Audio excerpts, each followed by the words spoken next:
ছোটু, লম্বু আর গ্রামের কয়েকজন মিলে একদিনের মধ্যে একটা ছোট্ট সুন্দর টয়লেট বানিয়ে দিল। দ্বিতীয় অভিযান, ময়লা যেখানে সেখানে ফেলা বন্ধ।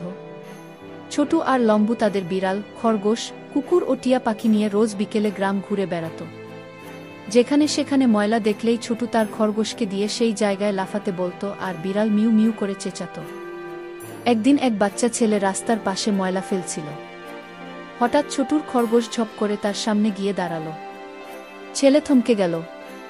তারপর লম্বু তার কুকুরকে ও টিয়া পাখি পাঠালো। টিয়া পাখি ছেলেটির কাছে গিয়ে টিয়া বলল, ময়লা ফেলো ডাস্টবিনে।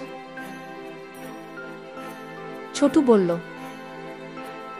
চলো ভাই, আমরা সবাই মিলে গ্রামের জন্য ডাস্টবিন বানাই।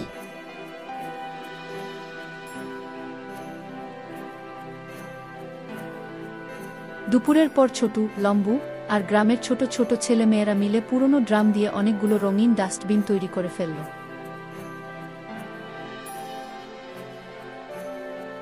তৃতীয় অভিযান, হাত ধোয়ার প্রচার। ছোটু আর লম্বুর নতুন প্ল্যান ছিল সবাইকে হাত ধোয়ার গুরুত্ব বোঝানো। তারা পুকুর পাড়ে একটা ছোট্ট মেলা বসালো। ছোটুর খরগোশ আর বিড়াল মিলে হাত ধোয়ার অভিনয়